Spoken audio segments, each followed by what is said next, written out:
paling penting di sini adalah ketika kita ingin memulai suatu bisnis, tentu kita harus punya yang namanya mindset, ya. Semua sudah paham, pasti semua sudah pada mengerti lah mengenai mindset ini ya. Namun saya coba membahasnya atau menjelaskan sedikit ya. Di sini ada 3 hal mindset ketika kita ingin memulai suatu usaha atau bisnis. Dalam hal ini adalah bisnis yang berbasis network marketing ya, dan produknya kita juga sudah kenal ya, sudah tahu. Nah, dari mindset ini terdiri dari 4 komponen ya, yaitu adalah sikap ya, kemudian behavior ya, perilaku kita, kemudian action ya, kemudian tindakan kita seperti apa, dan kemudian jika hal ini dilakukan berulang-ulang ya, terus menerus kita lakukan, itu akan menjadi karakter ya, menjadi karakter kita, dan hasilnya adalah keberhasilan atau sukses. Makanya kalau kita perhatikan orang-orang yang berhasil atau orang-orang yang sukses itu orang-orang yang berkarakter. Ya, tidak ada orang-orang yang tidak berkarakter, yang tidak sukses. Semua orang-orang yang berhasil itu punya karakter atau punya kepribadian yang kuat ya terhadap tujuan yang ingin dia capai.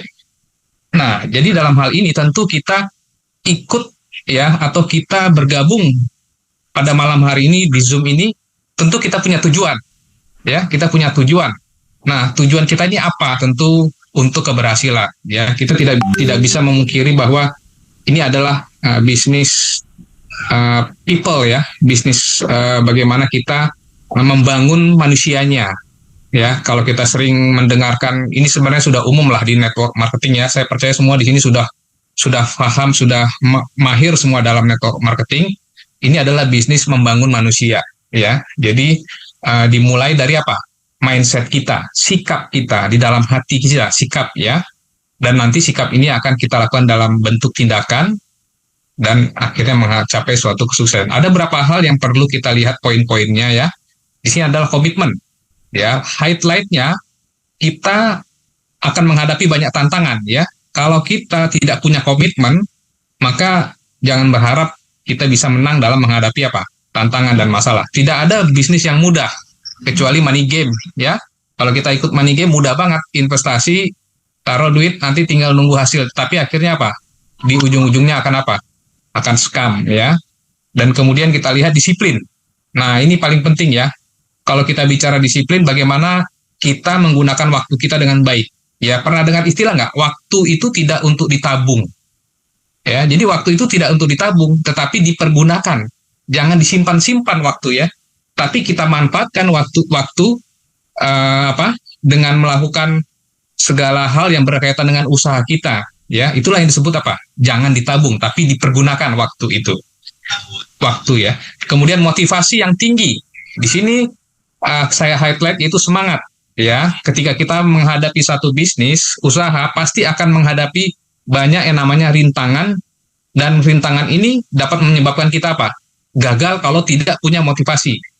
Ya, jadi motivasi itu harus kita apa? Kita miliki ya.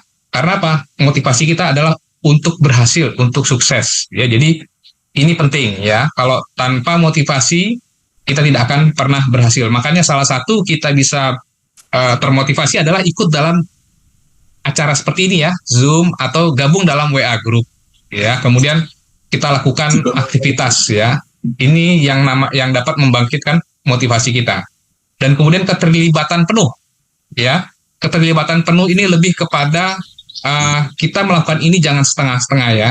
Jadi kita perlu juga mempelajari ya. Kita harus ikut pelatihan acara Zoom seperti ini, kita harus punya semangat ya. Saya pada malam hari ini ada Pak Anwar ya. Saya salut sama Pak Anwar ya, karena hampir setiap hari selalu mengikuti Zoom. Ya, kenapa? Karena dia mau terlibat secara penuh, dan hasilnya boleh kita lihat ya. Pak Anwar salah satu peraih omzet yang paling banyak juga ya di Indonesia. Ya, jadi ini penting sekali ya. Dan kemudian kemauan untuk belajar. Ya, jadi kalau kita masuk pada sesuatu yang baru, kita jangan bawa ego kita. Ya, kalau kita bawa ego kita tidak akan mau belajar. Karena saya pikir saya saya sudah biasa berbisnis gitu ya. Tapi ingat, ini bisnis yang mungkin agak berbeda metodenya dengan bisnis yang pernah kita lakukan. Ya, oleh karena itu kita harus punya hati yang mau untuk apa? Mau mendengarkan. Ya, tujuannya apa? Itu akan mengembangkan diri kita. Ya, kalau kita mau belajar, mau rendah hati, maka kita dapat apa? Dapat menyerap apa yang akan kita pelajari, informasi yang kita dapat dan kita lakukan. Ya, itulah salah satu keberhasilan itu. Kalau orang yang sudah merasa dia bisa tahu segala hal, dia tidak akan pernah mau belajar. Ya, dan kemudian berorientasi pada tim. Ya, ini tujuannya adalah kita membangun tim. Ya, ini tadi saya katakan bahwa bisnis ini adalah bisnis membangun manusia. Jadi kita betul-betul harus bantu tim kita. Ya, jangan mereka hanya digunakan sebagai tim kita ini hanya kita gunakan ya atau kita manfaatkan, tidak ya. Kita harus bantu semaksimal mungkin, sebaik-baiknya ya. Kemudian komunikasi kita harus efektif ya. Bagaimana kita berbicara, bagaimana kita membangun hubungan, itu penting ya. Kalau kita mau belajar lagi mungkin lebih dalam, tidak di sini ya. Bagaimana komunikasi yang efektif, yaitu kita bisa banyak baca buku atau browsing-browsing di internet, banyak tips-tips bagaimana meningkatkan komunikasi, karena itu penting ya, karena ini people business ya, business people ya, kita banyak berinteraksi dengan orang. Dan kemudian kerja keras dan ketekunan, tidak ada yang menyangkal hal ini ya, semua orang pasti tahu kita butuh kerja keras dan juga ketekunan. Tujuannya apa? Supaya tidak mudah menyerah ya, kita tidak punya berah dan kita layak memperjuangkan bisnis kita ini. Karena apa? Karena ini perusahaan ya, perusahaan ini sudah 35 tahun. Jadi kita tuh punya fokus, punya tujuan, kita tidak takut akan akan tiba-tiba perusahaannya kolaps gitu ya. Tidak ya, karena ini perusahaan sudah usianya sudah tua, berarti kita tahu ini adalah perusahaan yang kuat ya. Jadi di sini kita harus kerja keras ya dan tekun ya. Ketekunan mengalahkan orang yang punya skill ya, ada istilah seperti itu ya. Orang yang mungkin punya berbagai macam skill, kehebatan, tapi kalau dia tidak tekun, dia juga tidak akan bisa berhasil. Tapi kalau orang yang skillnya mungkin tidak terlalu istimewa, tapi dia tekun, dia akan akan berhasil ya. Kemudian berpikiran positif ya. Di sini bagaimana kita selalu berpikiran positif terhadap diri kita sendiri. Kalau kita tidak positif pada diri kita sendiri, maka kita tidak punya motivasi, seperti tadi sudah kita bahas ya. Kalau tidak ada motivasi, kita akan gampang akan gampang menyerah.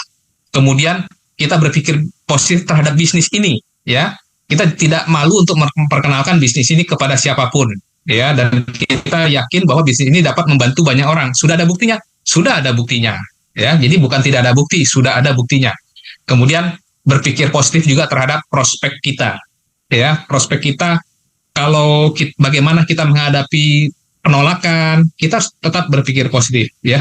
Bagaimana kita mungkin tidak diterima ketika kita presentasi atau mungkin mendapatkan respon yang negatif, tetap kita harus berpikir positif. Tujuannya apa? Supaya kita tidak mudah down ya, motivasi kita tetap terjaga ya. Dan kemudian kalau semuanya kita lakukan secara terus-menerus ya, terjadi mindset yang benar di dalam pemikiran kita, tindakan kita, dan menghasilkan karakter, suatu saat kita akan menjadi orang yang berintegritas ya. Di sini orang-orang yang berintegritas itu dia menjunjung tinggi integritas, memiliki etika yang baik, jujur, dan menghormati orang lain ya. Jadi kita citrakan bisnis ini yaitu dengan dengan integritas pada diri kita sendiri ya. Itu mindset yang perlu kita pelajari ya dalam hal ketika kita mau memulai bisnis Swanghor ini ya. Nah, kemudian kita mungkin tidak semuanya di sini yang mengerti apa itu bisnis network marketing ya. Kita lihat dulu apa kata para orang-orang yang sudah berhasil. Ya, di sini dikatakan salah satunya adalah Bill Gates. Dia mengatakan, jika saya akan diberi kesempatan untuk memulai dari awal lagi, ya, contohnya Bill Gates bangkrut gitu ya, jadi dia harus mulai dari awal lagi. Ya, dia katakan, saya akan memilih bisnis network marketing. Kenapa?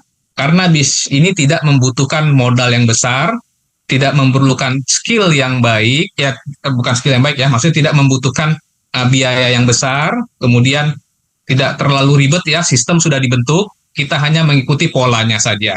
Ya, makanya beliau mengatakan demikian. Nah, kemudian Najwa Shihab pernah membahas ini dalam Metro TV ya. Dia mengatakan bahwa network marketing itu mendapati urutan pertama ya, pekerja yang dibayar atau profesional ya, profesional yang dibayar termahal. Bayangin, network marketing itu nomor 1. Baru artis, agen asuransi, dan yang terakhir adalah pengacara. Ya, cuman kadang-kadang kita suka apa?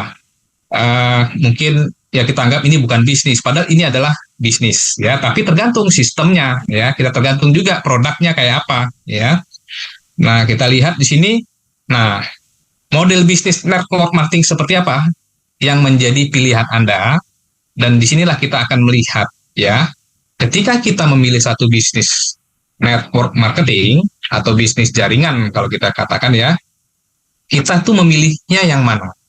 Ya, karena ini perlu untuk menghadapi banyaknya kompetisi dalam bisnis ini. Ya, biasanya dalam bisnis ini tentu ada berbagai macam sistem ya. Ada sistem binary, ada sistem matahari, sistem unilevel, dan lain sebagainya. Namun kita akan merangkumnya dalam 2 hal aja ya. Yang pertama adalah fokusnya kemana. Ketika kamu mengikuti bisnis network marketing, kamu fokusnya kemana? Ya, ada perusahaan network marketing yang tidak fokus kepada consumer. Mereka anggap consumer itu cukup 5% sajalah, ya. Dan kemudian retail, katanya nggak perlu lah retail ya, mungkin 15% saja. Yang paling banyak apa? Leader. Ya, jadi kalau bisa sebanyak-banyaknya dapat leader ya, atau orang yang mau aktif giat mempromosikan bisnisnya. Ya, consumer itu 5% lah. Ya, tidak terlalu penting katanya. Dan yang kedua, model bisnisnya adalah fokus kepada apa? Consumer. Ya, 80% targetnya adalah consumer. Ya, ya kita anggaplah 15% retail lah ya. Ada yang mungkin orang ikut network maunya menjual, ada seperti itu. Ya. Dan kemudian leader cukup 5% saja. Ya, kenapa leader tidak perlu banyak-banyak dalam yang kedua ini? Kalau dalam yang kedua ini leader tidak perlu banyak-banyak karena apa? Karena kalau kebanyakan leader itu biasanya akan banyak sekali problem ya, karena leader ini sifatnya memang pendobrak ya. Tetapi biasanya orang yang leader atau yang paham dengan network ini lebih mudah untuk pindah ke perusahaan yang lain ya. Makanya 80% leader mereka ini ketika ada bisnis yang baru ya, karena fokus kepada sistem ya, memang sistem itu penting, tetapi sistem yang mana dulu ya. Nah, karena mereka fokusnya kepada orientasi hanya sistem aja, produk nggak perlulah. Ya, yang penting sistemnya bagus, katanya seperti itu ya. Maka akan muncul perusahaan baru, 80% ini akan apa? Akan lompat lagi ke perusahaan yang barunya. Ya, sehingga lama-lama bisnis seperti ini rontok. Tetapi kalau kita fokus kepada end user, ke consumer, leader tidak perlu terlalu banyak. Ya, karena apa? Consumer ini mau ada perusahaan baru, mau ada sistem seperti apapun, mereka kalau sudah cocok dengan satu produk, mereka tidak akan apa? Tidak akan beralih ke produk yang lain. Makanya kalau kita perhatiin, perusahaan-perusahaan network yang lama, orientasinya yang bertahan lama ya, yang bertahan lama orientasinya fokus bagaimana consumer itu menjadi apa? Target utama mereka. Nah, kita lihat apakah bisnis kita cocok nggak ke sana. Ya, di sini kita lihat ya, kalau ada perusahaan membranding kepada produk, ada perusahaan fokusnya kepada sistem. Ya, makanya kalau kadang-kadang kalau ketemu satu leader ya, oh sistemnya gimana nih?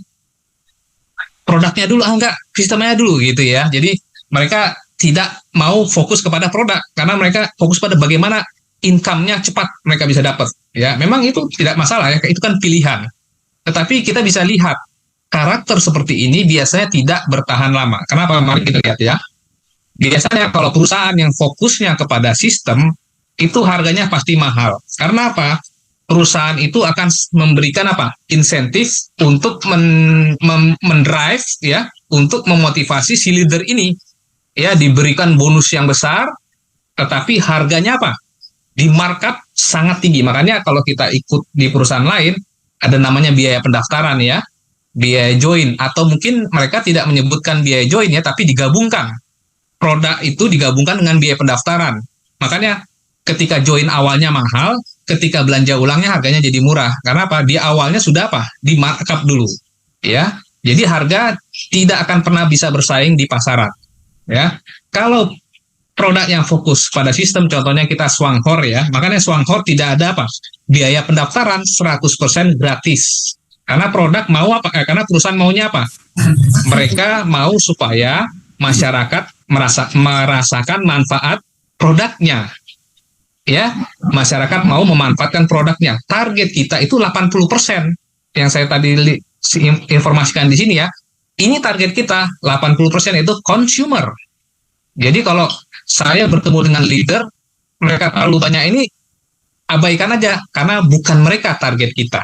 Ya, target kita adalah berapa banyak produk kita bisa dinikmati oleh orang lain. Ya, jadi kita punya harga pun akan bersaing dengan perusahaan-perusahaan konvensional. Ya, kita lihat perusahaan konvensional itu bertahan bertahun-tahun, nggak pernah kolaps ya. Tetapi kalau perusahaan yang memfokus kepada sistem, tidak lama, setahun 2 tahun biasanya kolaps ya. Paling kuat 5 tahun, 10 tahun, nah, itu sudah bagus ya. Nah, kemudian tidak mudah ditiru ya. Kalau fokus kepada produk, makanya tadi Mrs. Gan sudah menginformasikan satu video bagaimana research and development-nya Swanghor ini. Kita sudah bisa lihat ya, itu perusahaan punya paten.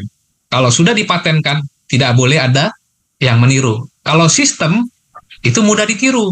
Ketika kamu bergabung satu perusahaan, sistemnya bagus nih, katanya.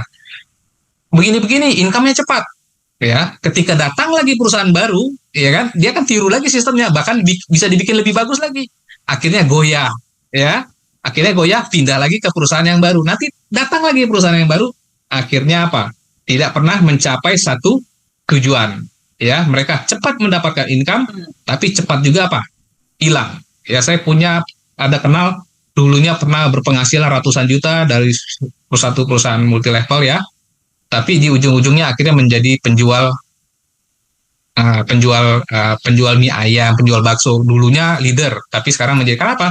Karena itu tadi, ketika kita mendapatkan uang dengan cepat, maka kita tidak akan sadar, maka uang itu akan hilang juga dengan cepat, dengan sangat cepat. Ya, makanya ada istilah easy come, easy go.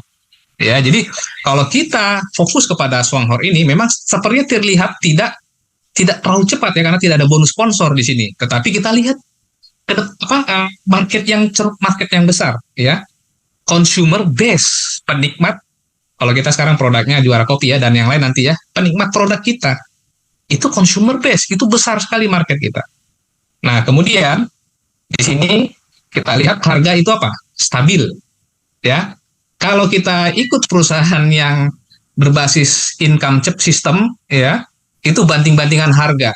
Makanya ketika keluar produk baru dengan sistem baru, kita lihat di marketplace semuanya sudah apa?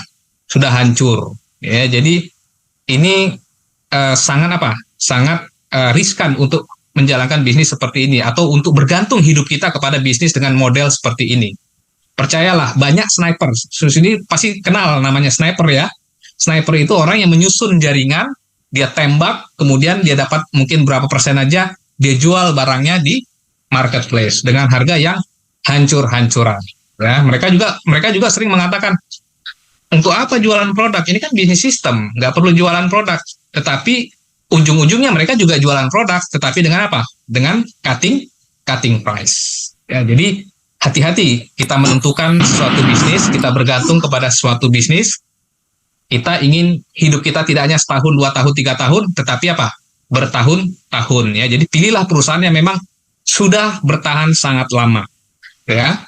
Dan di sini kita lihat loyal konsumen ya. Kalau sudah suka dengan tes dari Juara Cafe ya, produk unggulan kita atau yang lainnya, maka konsumen itu tidak akan pergi ya. konsumer kita yang jumlahnya banyak itu tidak akan beralih ke produk-produk manapun yang lain, ya. Harganya pas dan kemudian kualitasnya, rasanya juga pas, enak, ya. Jadi inilah mindset kita, ya. Jadi kalau kita ya branding kepada produk itu seperti kita membangun sebuah rumah di atas batu, tidak mudah goyah. Tapi kalau kita hanya melihat sistem aja ya, produk nantilah, yang penting sistem katanya ya. Akhirnya apa? Itu sama dengan kita membangun rumah di bawah pasir. Itu sangat mudah jatuh. Ingat, ini yang menentukan jalan hidup kita bukan hanya setahun, 2 tahun, tetapi 5, 10, dan seterusnya. Ya, saya dapat info Mrs. Gunn ini konsumen pengguna Swanghor bertahun-tahun ya.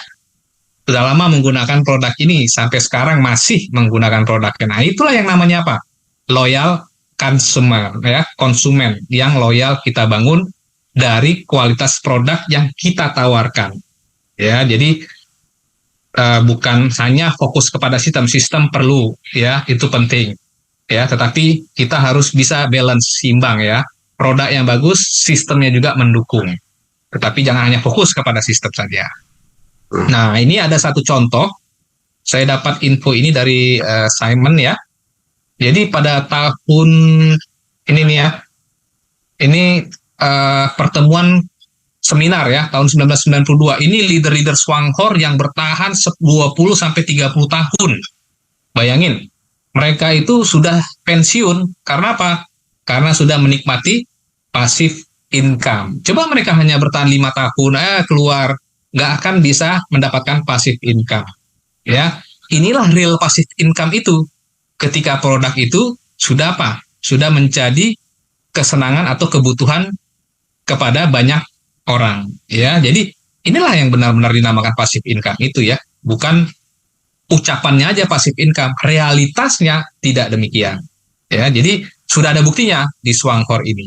Tinggal mindset kita tadi ya. Mindset kita fokuskan action dan menjadi karakter ya, kebiasaan untuk apa? Mencapai kesuksesan ya, kebiasaan yang baik ya. Tentu ini kebiasaan yang baik, bukan kebiasaan yang buruk. Nah, kemudian real passive income itu bisa terjadi. Nah, disinilah kesimpulannya ya. Kita convert orang yang tadi consumer untuk menjadi prosumer.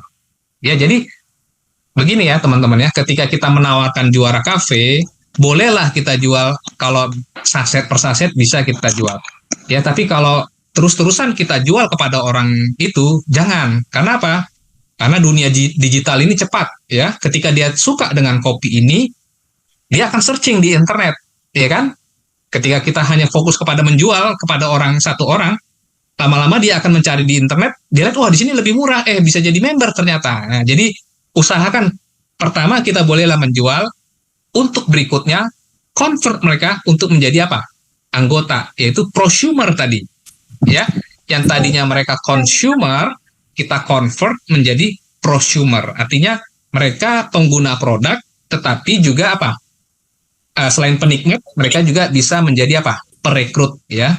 Orang-orang yang menawarkan manfaat kopi ini kepada orang lain. Makanya terciptalah satu plan 1-1-1. Ini konsepnya bagus sekali ya, 1-1-1 ini. Karena apa?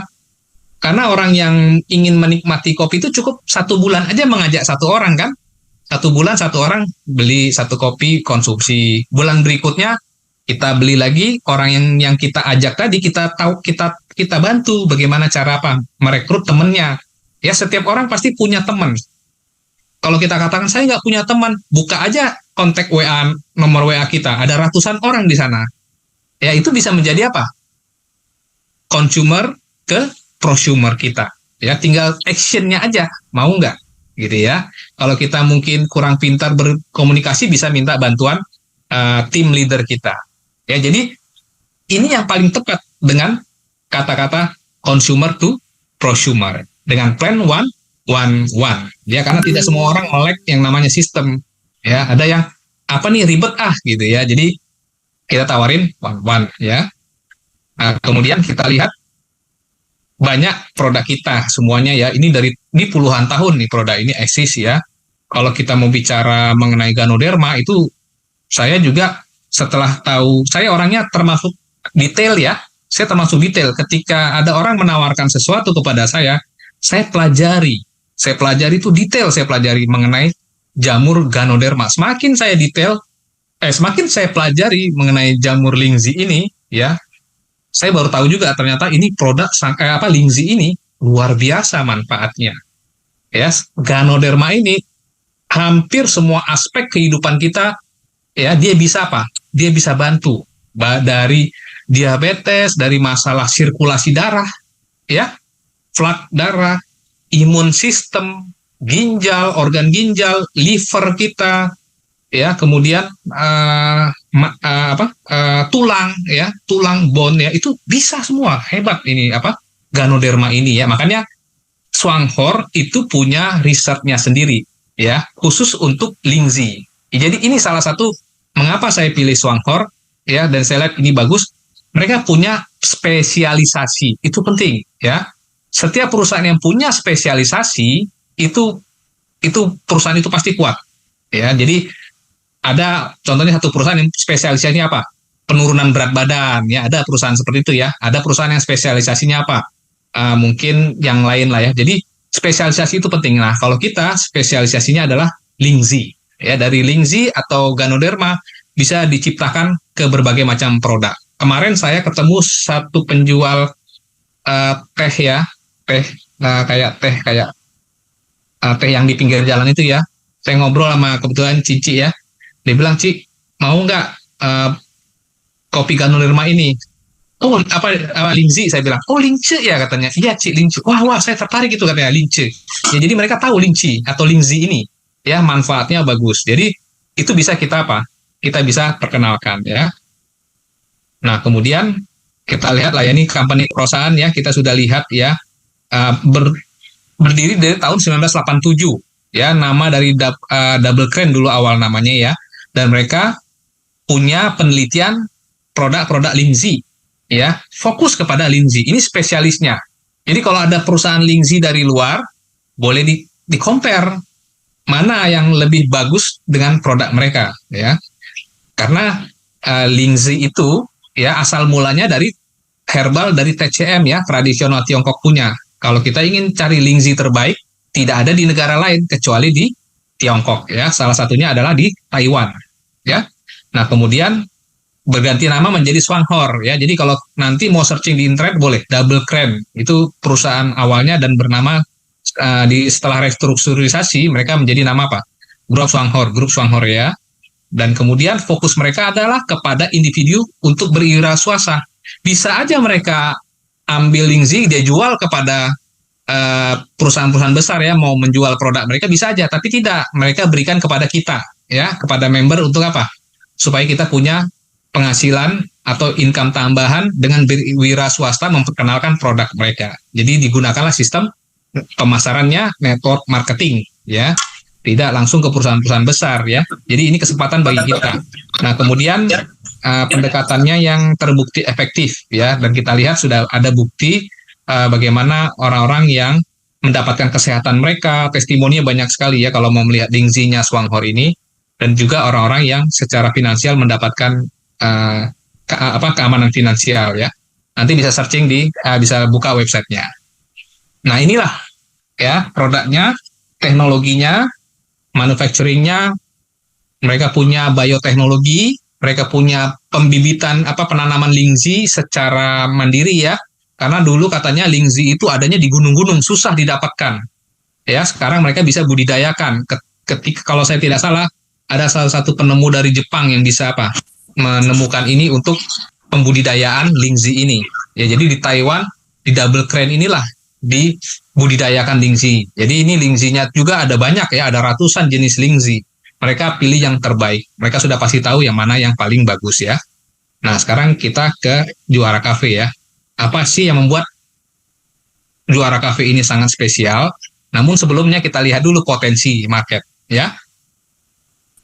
Setelah air, teh dan kopi adalah minuman yang paling sering dikonsumsi di planet ini.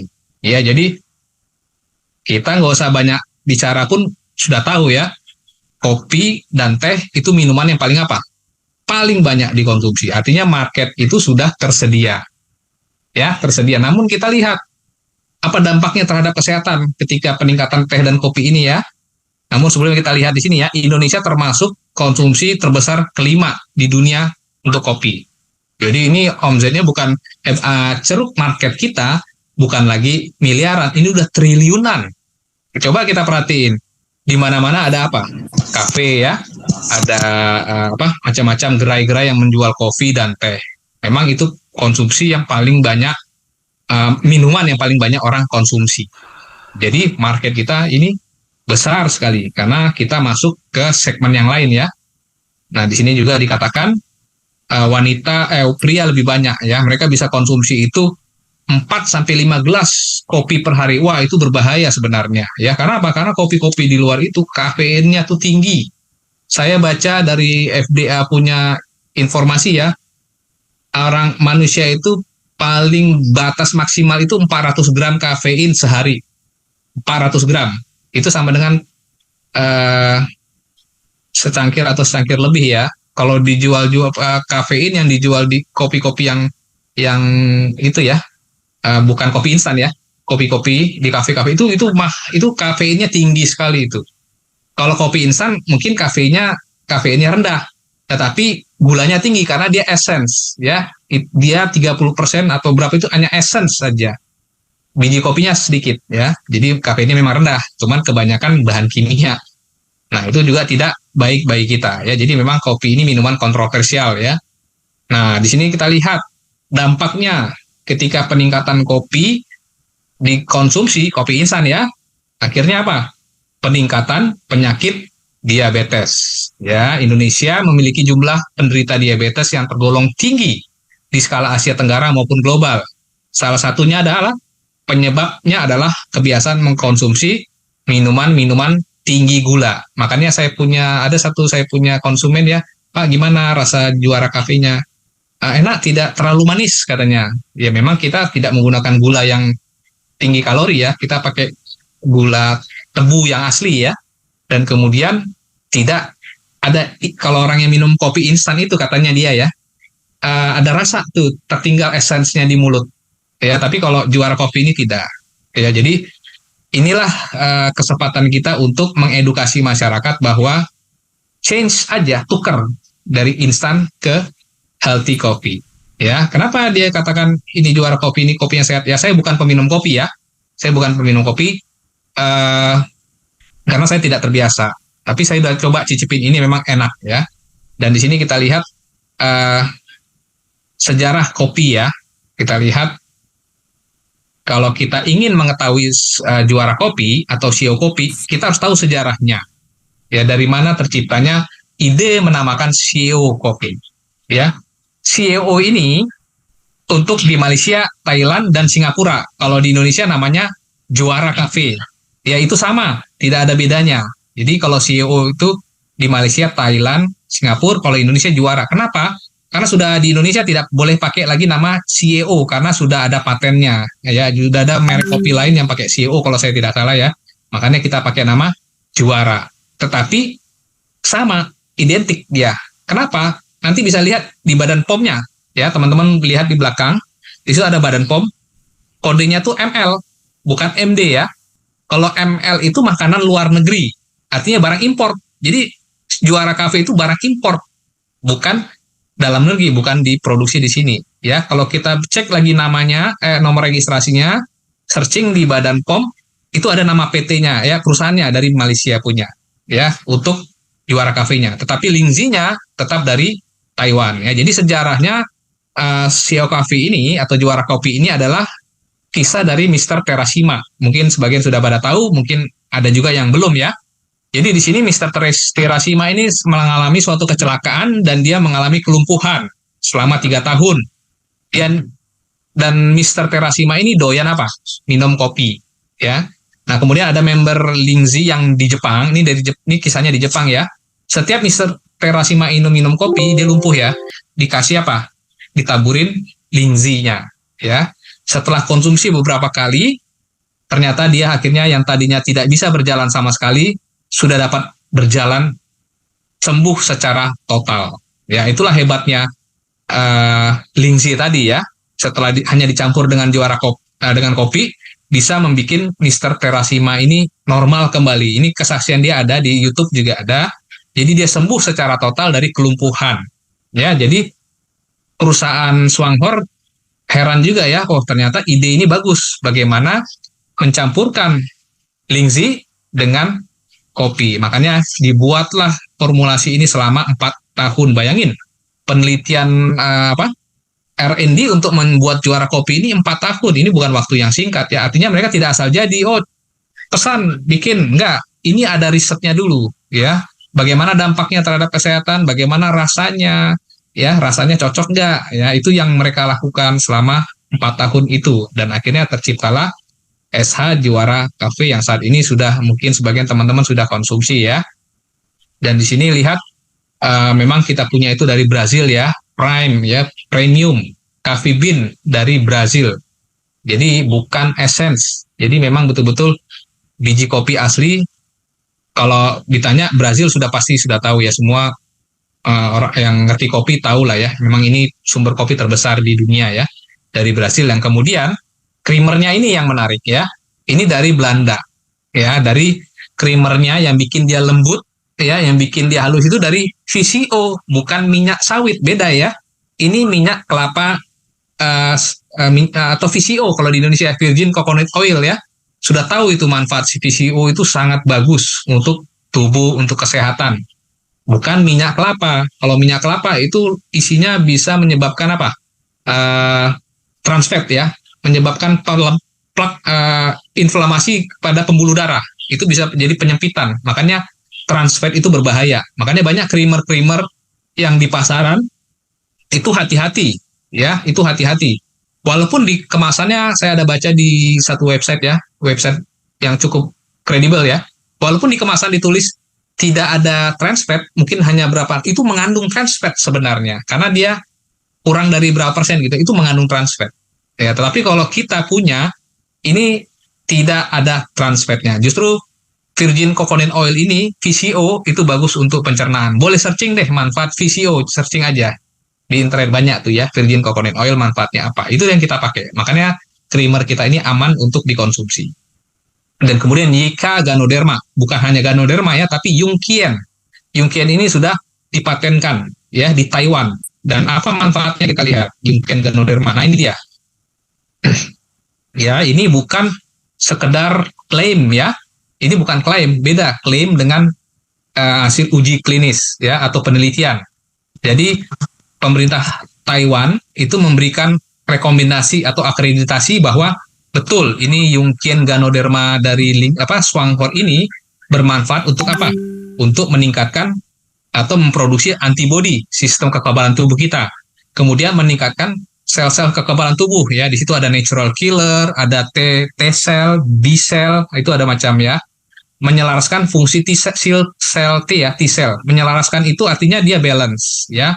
Jadi ada orang yang kena penyakit autoimun, itu takut biasanya, oh ini bisa meningkatkan imun sistem, karena autoimun itu adalah penyakit reaksi imun yang terlalu berlebihan. Nah, kehebatan Lingzi yang berlebihan bisa dia apa? Bisa dia kendalikan, dia kontrol, itu penting.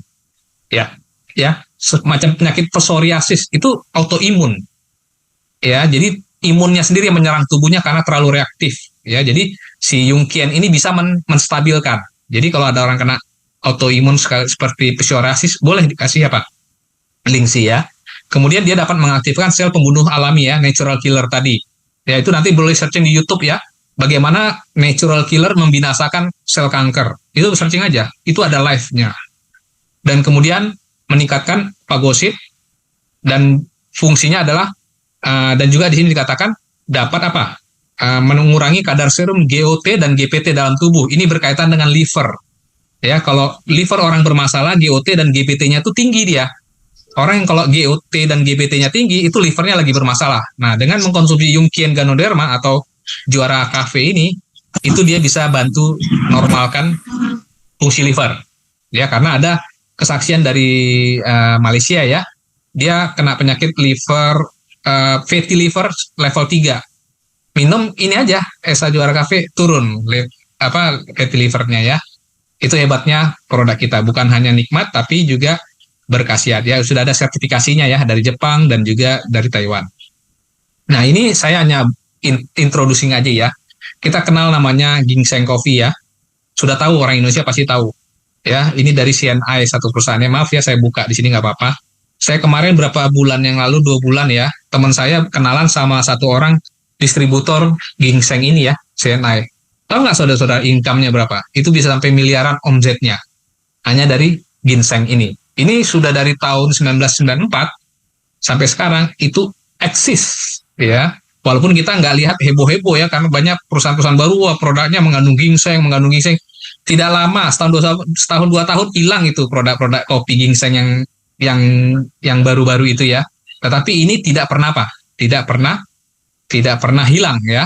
Jadi ini sudah branding, sudah terbentuk branding yang baik. Nah, makanya kalau bicara kopi ginseng, orang langsung ingat, oh, CNI gitu ya. Nah, sekarang kita punya era baru ya, yaitu namanya apa? Kopi Ganoderma. Ya, jadi kita sambut ini kopi kesehatan terbaik Ganoderma ya, karena manfaatnya sudah kita ketahui ini luar biasa ya. Ini selain lebih enak, nikmat, dan manfaatnya sangat luar biasa. Tergantung kita, mindset kita mau bertahan atau menyerah. Itu saja. Kalau kita menyerah ya sudah. Tapi kalau kita terus bertahan, lakukan dengan terbaik, saya yakin dengan harga yang kompetitif ya, bersaing di konvensional pun kita masih bisa bersaing, bahkan lebih murah kalau dibanding kafe-kafe ya. Kafe-kafe kan kopinya mahal ya. Kita bisa apa? Bisa berhasil ya. Apalagi ini buat yang asam lambung, ini nyaman sekali. Ya, banyak orang takut minum kopi karena asam lambung. Bagi yang ketagihan, dia tidak akan ketagihan karena kita punya kafein rendah dan juga ada Lingzi yang membantu membuang kafeinnya. Ya, Lingzi ini saya ada baca juga, dia dapat apa? Metabolisme ya. Jadi dia dapat menghindari kafein endapan kafein di dalam tubuh kita. Jadi ini makanya produk kita ini sangat luar biasa. Ya, tinggal kita duplikasikan seperti ini ya, one ya, dari dari consumer kepada prosumer. Tinggal kita duplikasikan ya, tekun aja melakukan ini berulang-ulang ya, kita pasti akan mencapai satu tujuan. Gak usah lah 100%. 50% dari 36 aja juga sudah lumayan ya. Atau berapa persen aja, yang penting kita ada pendapatan tambahan. Baik, sekian dan terima kasih. Ini penjelasan dari saya. Oke, bagus banget